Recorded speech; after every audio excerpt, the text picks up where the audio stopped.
My name is Connor Gibson, and I will be talking about cult psychology. I will be covering what a cult is, an example of a recent cult, how they work, and the psychological effects of being in a cult and leaving. So, what is a cult? Merriam-Webster defines a cult as a relatively small group of people having religious beliefs or practices regarded by others as strange or even sinister. The term cult is very broad, as it could be used to describe a group of bad people with a leader, but can also be used to describe any religious group. Cults have earned a negative connotation because the media covers exclusively sinister cults. Every religion started somewheres. At one point, every single religion would have been deemed a cult by others.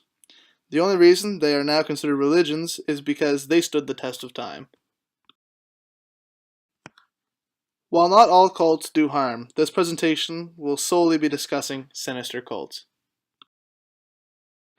There are countless amounts of small cults in the modern day, but one notorious cult drew the attention of the entire world in 1978. The People's Temple were led by Jim Jones in South America, in a compound they called Jonestown. Jim Jones was a very charismatic yet paranoid leader. Jones was often described as a power-hungry tyrant. When inside his compound, he sat on a throne and likened himself to Jesus Christ and Vladimir Lenin. The Jonestown Massacre was the downfall of this seemingly peaceful cult. Former U.S. Congressman Leo Ryan was investigating Jonestown. After his investigation concluded and he was on his way back to the airport, Jones ordered his members to gun the man down. Once Ryan was dead, Jones coerced his 918 followers to drink a Kool-Aid drink laced with sedatives, tranquilizers, and lethal amounts of cyanide. So how do cults work? How do cult leaders get this ultimate allegiance until death from random followers? Most cults follow the same rubric: a charismatic leader, incognito psychological traps, and brainwashing tactics.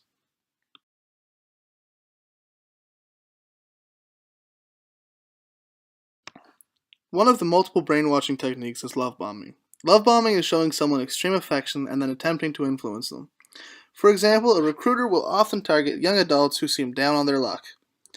After love bombing, they will invite you to a group event to meet other people that they claim you're sure to get along with.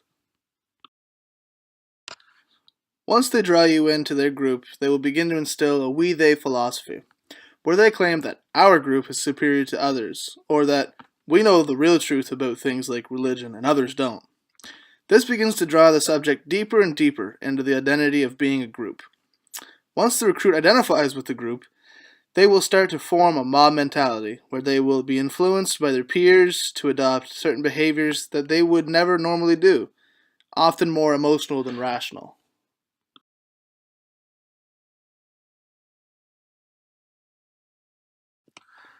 The number one way that cults will influence and manipulate recruits is through controlled social situations.